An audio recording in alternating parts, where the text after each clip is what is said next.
Death is something we're all going to face one day. Throughout human history, there have been a multitude of ways in which we have dealt with the idea of death and meaninglessness. And no film better portrays this part of the human condition as The Seventh Seal, the 1957 film by Ingmar Bergman. Within this film, we get to see themes such as existentialism, faith in God as a means of escaping the dread of death, atheism and creating one's own meaning in life, the corruption of religious authority, and the human condition. Sit back and relax as we delve into the philosophy of the Seventh Seal.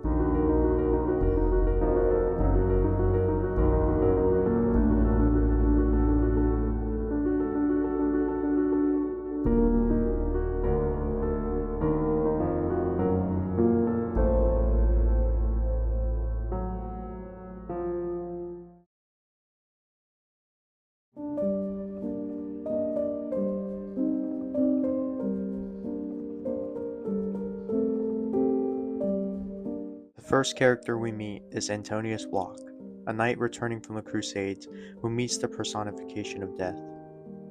In his attempt to extend his time on Earth, he challenges death to a chess game.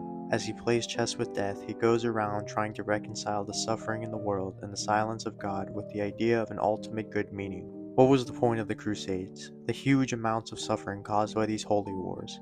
What were we fighting for if there is no God? He does his best to try and hold on to his faith, that there must be a God, there must be some kind of meaning.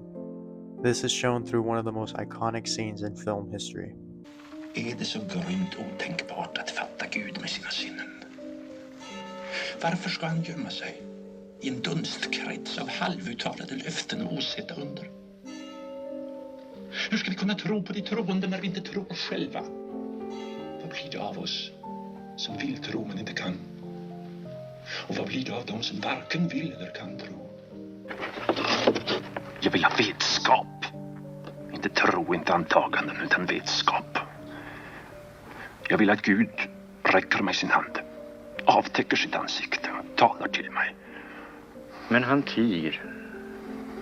Jag ropar till honom i mörkret. Men ibland är det som det inte fanns någon där. Det kanske inte finns någon där. Men då är levandet en orimlig fasa. Ingen människa kan leva med döden för ögonen och vetskapen om alltings intighet. Jag förstår vad du menar. Vi måste göra oss ett belet av vår rädsla. Och det beletet ska vi kalla för Gud. Throughout the entire film, Block struggles with his faith and seeks to believe in God. When a witch is about to be burned at the stake, he talks to her and asks her if he can meet Satan too, because he could tell him about God. Satan would know. The woman tells him to follow her directions, and proceeds to tell him to look into her eyes, trying to show him Satan. But Block sees nothing, just another silence from which no meaning can be derived from. He watches as the woman is about to be burned at the stake. The terror in her eyes show the same fear of death that Block has, even though she supposedly had faith in Satan and wasn't afraid of death. Vad säger hon? Kan du svara mig på det? Hon har inte ont mer. Du svarar inte på min fråga. Vem tar hand om det där barnet? Är det änglarna eller Gud eller Satan eller bara tomheten? Tomheten, Herre? Det kan inte vara så. Se på hennes ögon. Hennes stackars medvetande håller på att göra en upptäckt. Tomheten under månen. Nej. Vi står maktlösa med hängande armar. För vi ser det hon ser. Vår skräck och hennes ensamma. Again, Block refuses to think about the fact that God may not exist because it shakes him to his core about the meaning of life.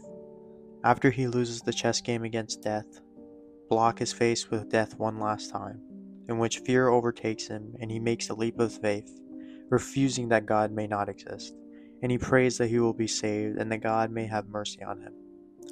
This is very much in line with the philosophy of Soren Kierkegaard, where he states, "Leap then into the arms of God, but the unrecognizable can neither nor dares help man, not even his most faithful people, his mother or the girl for whom he would gladly give his life.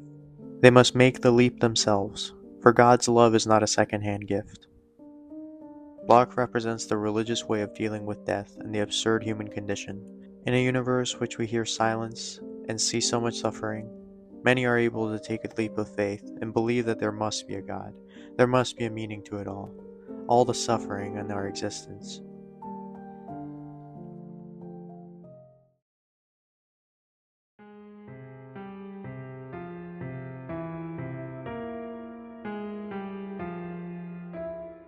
Jons, the squire, is a stark contrast to Block.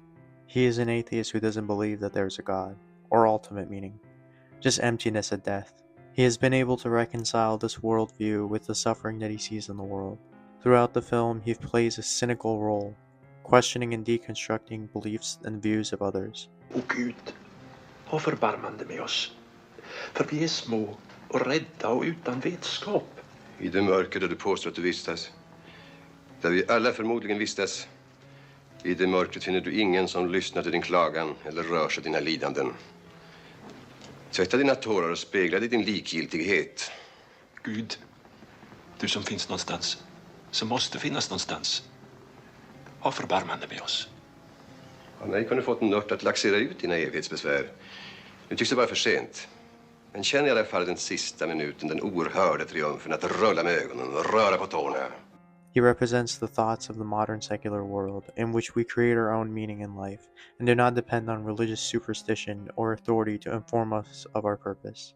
Jons is indifferent to the affairs of others around him. He's seen too much and uses his reason in order to make realistic judgments about the world. At the end of the film, where Jons is faced with death, he shows an absurdist philosophy where he protests against the despair of death and the meaninglessness of it all. Tyst, tyst. Jag ska vara tyst, men under protest. Representing much of Albert Camus' philosophy about the absurd and the struggle against despair. As stated by Albert Camus, metaphysical rebellion is a claim, motivated by the concept of a complete unity against the suffering of life and death and the protest against the human condition, both for its incompleteness, thanks to death and its wastefulness, thanks to evil.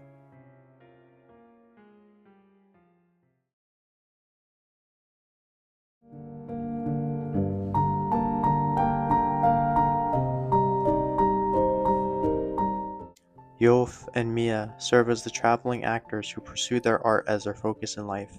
They represent the power of art and what it can achieve within just one life. They are happy as they are immersed in a fantastical world of illusions and art. Yolf especially is immersed in a wide array of visions in which he sees supernatural and transcendent experiences. And this immersement in this fantastical world is what helps him ignore the death and suffering and inevitable end awaiting him.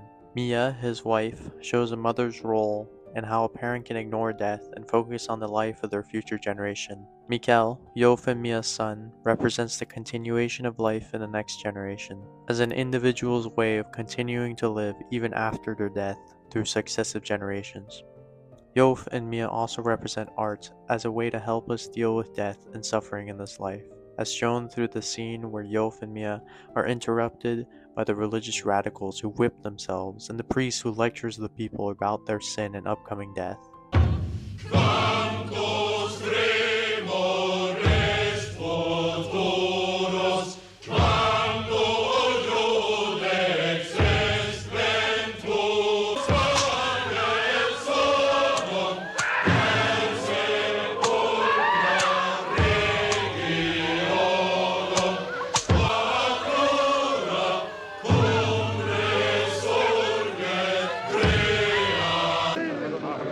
Sänt sin straffdom över oss.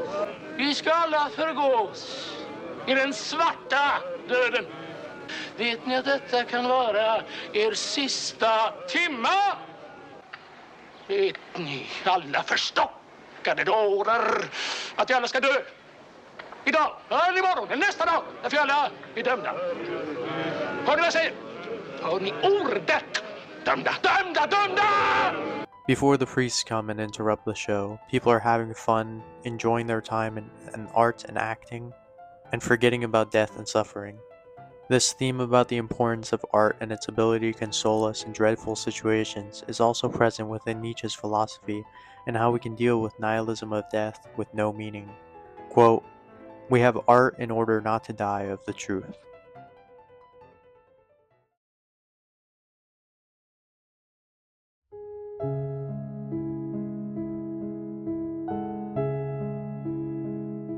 Next, we have Scat, a friend of Yof and Mia who travels alongside them to perform as an actor. Scat is able to escape existential anxiety of death by indulging himself in hedonistic practices. He occupies himself with women and indulges in sexual gratification in order to distract from the thought of death. When his time is up and he is confronted with death, he tries to find a loophole around it and continue to go on and enjoy his hedonistic lifestyle. Scat represents the people who attempt to escape from existential fear by distracting and indulging themselves in the simple pleasures of life.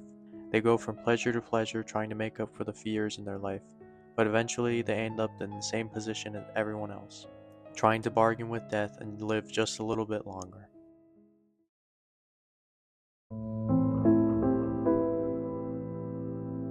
Lastly, we have Plog, the blacksmith. He is completely unconcerned with the question of death and meaninglessness, as he is so occupied in the daily happenings of his life that he isn't even aware of the question of life and death. Plog is how many people tend to live their life, unconcerned with the question of meaning and death, just living their life as it happens, until they reach an age of retirement where they have time to ponder these thoughts.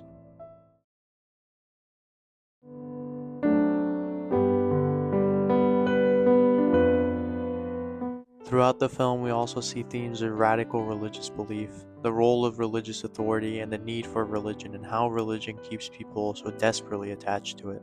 In the Seventh Seal, we see radical religious beliefs spreading across the land, much like the plague that abuses punishment from God. People who question or are distracted from their religion and their faith are quickly reminded about their wickedness and inevitable death in order to remind them to stay in the religion and control them. Religion acts as a societal remedy to the problem of death anxiety and is exploited by those in power in order to control the population. The Seventh Seal, made in 1957, serves as a cinematic masterpiece that speaks on a large array of different issues and incorporates many different philosophies into its characters. This movie serves to educate us and give us a glimpse at the mirror.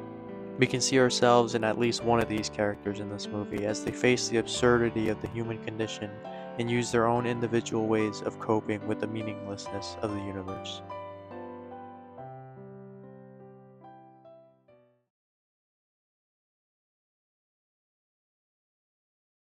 Hey there, you made it to the end of the video. Thank you so much for watching. If you enjoyed this video, go watch the movie. You'll enjoy that even more. I'll have the link in the description below. You guys can watch it for free on YouTube. And yeah, go ahead and enjoy that. If you enjoyed this video, hit the like button and subscribe because I'll be making more content like this. And comment below your thoughts, what you thought about this video. Thank you so much for watching.